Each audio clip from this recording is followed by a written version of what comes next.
मुख्यमंत्री जी तो सब चीज़ों की मॉनिटरिंग कर ही रहे हैं, करेंगे, लेकिन मैं भी जिस लगन, परिश्रम और मेहनत के साथ काम करता था, उससे दुगने परिश्रम और मेहनत के साथ राज्य की स्वास्थ्य सेवाओं को बेहतर करने के लिए काम करूंगा। कुछ महत्वपूर्ण कार्य जो हमको शीघ्र संपन्न करने हैं उसके बारे में आपको बताना चाहता हूं, आपके माध्यम से राज्य की जनता को अवगत कराना चाहता हूं। हमारे लिए सबसे बड़ा जो काम है वो रिक्तियों को भरने का है, और हमने पहले भी कहा था जब इसके पिछली बार मंत्री बने थे कि हम स्वास्थ्य विभाग के अंदर जो रिक्तियां हैं उन रिक्तियों को भरने का काम करेंगे। और मुझे खुशी है कि पिछला जो इसके पीछे का कार्यकाल था उस कार्यकाल में भी हमने बड़ी संख्या में स्वास्थ्य विभाग के अंदर नियुक्ति किया था, चाहे वह विशेषज्ञ चिकित्सक हों, पैरामेडिकल स्टाफ हों, ऐसे नर्सेज हों, उनकी बड़ी संख्या में नियुक्ति हमने की थी। और नियुक्ति की अन्य प्रक्रियाओं को भी हमने आगे बढ़ा दिया था, और कई नियुक्तियों के कार्य पाइपलाइन में थे और उनके अब परिणाम आने वाले हैं। तो मैं बताना चाहता हूं कि अगले दिसंबर के महीने तक सामान्य चिकित्सा पदाधिकारी के 663 पद खाली हैं, उसको भर लिया जाएगा। दंत चिकित्सक के कुल 808 पद हैं, वो भी नियुक्ति की कार्रवाई दिसंबर माह तक पूर्ण कर ली जाएगी। स्टाफ नर्स 11,389, 11,389, इसकी नियुक्ति के लिए बीटीएससी ने परीक्षा संपन्न करा लिया है, मतलब एग्जाम हो चुका है। जैसे ही एग्जाम का रिजल्ट बीटीएससी से आएगा, ये 11,389 ग्रेड ए नर्सेस की भी नियुक्ति पूर्ण कर ली जाएगी।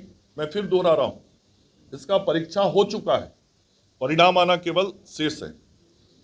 उसी तरीके से जो हमारे नर्सिंग स्कूल चलते हैं, कॉलेज चलते हैं, वहां ट्यूटर के 498 पदों के लिए बीटीएससी से परीक्षा का आयोजन संपन्न किया जा चुका है, और यह भी बहुत शीघ्र इसकी अनुशंसा प्राप्त होगी बीटीएससी से, और यह नियुक्ति का भी काम पूर्ण कर लिया जाएगा। उसी प्रकार से जो बराबर आप सब मीडिया के साथी भी कहते थे, और मैं भी जब गाँव में घूमता था मुझे भी जो आवश्यकता महसूस होती थी कि अस्पतालों के अंदर pharmacist, dresser, lab technician, X-ray technician, OT assistant, ECG technician, दंत विज्ञानी, ऐसे जो चिकित्सकों को सहयोग देते हैं और जिनके कारण चिकित्सकीय व्यवस्था बेहतर होती है, ऐसे लोगों की नियुक्तियों की बहुत आवश्यकता थी। और ये सारा काम हमने पिछले कार्यकाल में किया था, और उसी का परिणाम है कि फार्मासिस्ट के 2473, ड्रेसर के 3326, लैब टेक्नीशियन के 2969, 2969, एक्सरे टेक्नीशियन के 1232, ओटी असिस्टेंट के 1683, ईसीजी टेक्नीशियन के 242 और दंत विज्ञानी के 702, अर्थात कुल 12,627, 12,627 ये जो पद हैं जिनकी बहुत जरूरत अस्पतालों में होती है, इनका भी परीक्षा संपन्न हो चुका है। ये जो पिछले कार्यकाल में हम लगातार प्रयास किए थे, तो जितनी नियुक्तियां बड़े पैमाने पर हमने की थी वो की थी, उसके अलावा ये सारे काम संपन्न हो चुके हैं और ये भी परीक्षा पूर्ण हो चुका है। तो बीटीएससी से इसका भी सारा जो ये नियुक्ति के लिए परीक्षा होता है वो बिहार तकनीकी सेवा आयोग के माध्यम से होता है, तो बीटीएससी से इसका भी परिणाम आते ही ये नियुक्ति का कार्य पूरा हो जाएगा।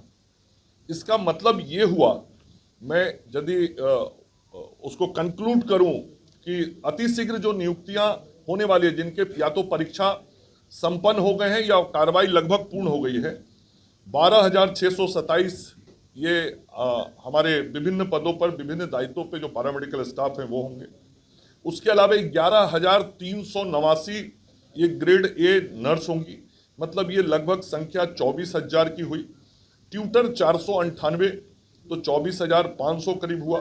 दंत चिकित्सक पदाधिकारी 808 तो इसका मतलब 25,300 हुआ, और सामान्य चिकित्सा पदाधिकारी 663, मतलब लगभग 26,000 से अधिक पदों पे नियुक्ति की कार्रवाई अंतिम चरण में है, या तो नियुक्ति होने वाली है या परीक्षा का परिणाम प्रकाशित होने वाला है।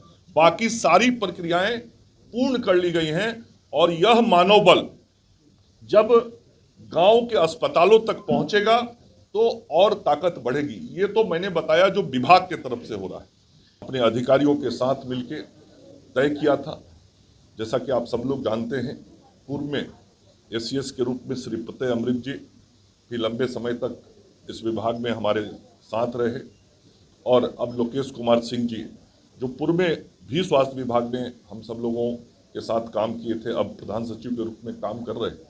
हम सब लोगों ने मिलकर किस प्रकार से राज्य की जनता को बेहतर स्वास्थ्य सुविधाएं दी जाएं, उसकी कार्य योजना तैयार की थी। कार्य योजना पर कार्य किया, उसके परिणाम दिख रहे थे।